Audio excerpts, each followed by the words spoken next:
नमस्कार, आपके साथ मैं रीना झा बालियान। बिहार में नीतीश सरकार के मंत्रियों ने शपथ ले ली है। इसमें कईयों का सपना पूरा हुआ है तो कई विधायकों का सपना अधूरा रह गया है।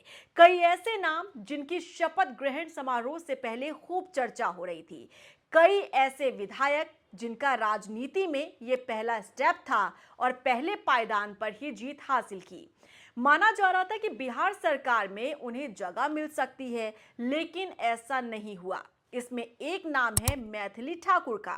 मैथिली ठाकुर के नाम की खूब चर्चा हो रही थी। दरभंगा जिले की अलीनगर सीट से चुनकर विधानसभा पहुंची है मैथिली ठाकुर। महज 25 साल की हैं वो और इनके मंत्री बनने की खूब चर्चा हो रही थी, लेकिन मैथिली का ये सपना अधूरा रह गया। माना जा रहा था कि मैथिली बिहार में सबसे युवा विधायक के साथ साथ बिहार सरकार में सबसे युवा मंत्री का खिताब भी पा सकती हैं, लेकिन ऐसा हो न सका। बिहार चुनाव में एमवाई समीकरण एनडीए के फेवर में रहा।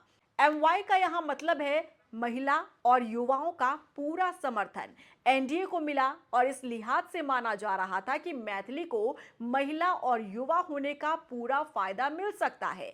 बिहार सरकार में मैथिली को मंत्री बनाया जा सकता है, लेकिन उनको मंत्री पद ना मिल पाना कहीं ना कहीं मैथिली के समर्थकों के लिए एक बड़ा झटका है, क्योंकि इसे लेकर जब जब हमने रिपोर्ट तैयार की, वीडियोस आप लोगों के साथ शेयर किए, तब तब व्यूअर्स के पॉजिटिव कमेंट्स मिले। लोगों की मांग उठ रही थी कि एक युवा पढ़ी लिखी विधायक मैथिली ठाकुर मंत्री पद डिजर्व करती हैं। हालांकि ऐसा नहीं हो पाया। फिलहाल उम्मीद बरकरार है, उम्मीद टूटी नहीं है, क्योंकि आगे जब कैबिनेट विस्तार होगा तो हो सकता है कि मैथिली ठाकुर को बिहार सरकार में मंत्री पद मिल जाए, क्योंकि देखिए वो कला के क्षेत्र से आती हैं और इसी से जुड़ा कोई विभाग उन्हें दिया जा सकता है। इस बार बिहार सरकार में ज्यादातर पुराने मंत्री रिपीट किए गए हैं। वहीं कई मंत्री ऐसे भी रहे जो पिछली सरकार में थे, लेकिन इस बार उन्हें बिहार सरकार में जगह नहीं मिल पाई और कई विधायकों का सपना भी टूटा है। इनमें से एक नाम है बीजेपी के जीवेश कुमार। दरभंगा के जाले से तीसरी बार विधायक बने हैं और इससे पहले 2020 में भी विधायक वो बने थे। वो पिछली नीतीश सरकार में भी मंत्री थे। उनके पास श्रम संसाधन और सूचना प्रौद्योगिकी विभाग था। उन्हें पूरी उम्मीद थी कि इस बार वो मंत्री बनेंगे, लेकिन ऐसा नहीं हो पाया।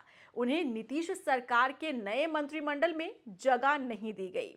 वहीं एक और नाम है राजू तिवारी। चिराग पासवान के खास नेताओं में से एक थे और इनके नाम की चर्चा मीडिया में भी बड़ी तेजी के साथ उठ रही थी। चर्चा ये थी कि इस बार राजू तिवारी को बिहार सरकार में एलजेपी के कोटे से मंत्री बनाया जाएगा, लेकिन ऐसा नहीं हुआ।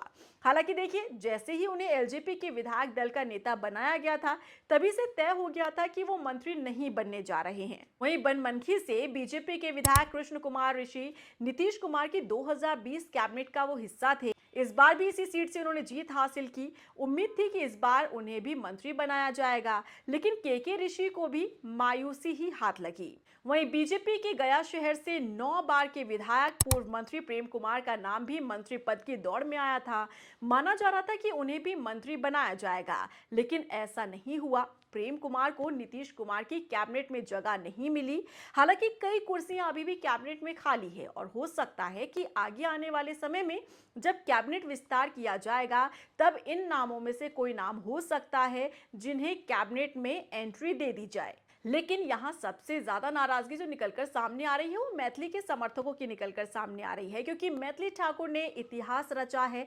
25 साल की उम्र में वो विधानसभा तक पहुंची हैं और आज जब शपथ ग्रहण समारोह के दौरान पहुंची थी गांधी मैदान में, तब उस दौरान भी उनका चेहरा खिला हुआ नजर आ रहा था, क्योंकि जब से वो विधायक बनी तब से ही ये चर्चा हो रही थी कि हो सकता है कि मैथिली ठाकुर को कैबिनेट में एंट्री दे दी जाए। हो सकता है कि कोई महत्वपूर्ण विभाग की जिम्मेदारी उन्हें सौंप दी जाए, क्योंकि कला के क्षेत्र से वो आती हैं, इतिहास उन्होंने रचा है।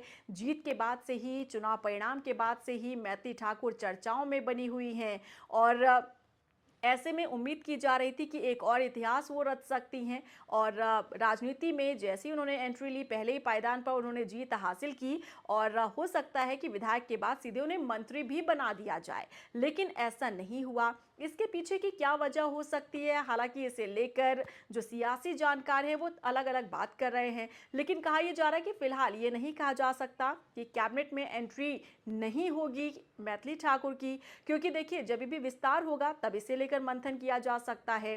MY फैक्टर क्योंकि इस चुनाव परिणाम में काम कर गया, महिला और युवाओं का पूरा समर्थन मिला है एनडीए को और ऐसे में महिला भी हैं मैथिली ठाकुर, युवा भी हैं, तो हो सकता है कि इस समीकरण को भी साधने की पूरी कोशिश आगे हो सकती है। जब बिहार सरकार का विस्तार हो, कैबिनेट विस्तार किया जाए तो हो सकता है कि तब एंट्री मिल जाए कैबिनेट में मैथिली ठाकुर को। आपको क्या लगता है, क्या मौका मिलना चाहिए? क्योंकि जब जब हमने आपके साथ ये खबर शेयर की, क्योंकि चर्चा खूब हो रही थी मैथिली ठाकुर की, और जब जब हमने रिपोर्ट शेयर की आप लोगों के साथ, तब एक पॉजिटिव कमेंट हमने पढ़ा। उसमें हमने ये देखा कि आप लोग मांग कर रहे थे कि बिहार में एक ऐसे मंत्री की ज़रूरत है जो युवा है, जो पढ़ी लिखी है और अच्छे से वो विभाग चला सकती हैं क्योंकि वो सक्षम हैं।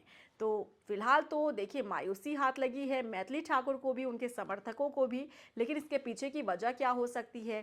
क्या अच्छे से इसे लेकर पूरा विचार विमर्श किया गया तब जाकर ये फैसला लिया गया है, या फिर आगे दरवाजे खुले हैं, कैबिनेट में एंट्री मिल सकती है मैथिली को? बताइएगा ज़रूर कमेंट सेक्शन में। मुझे दीजिए इजाज़त, नमस्कार।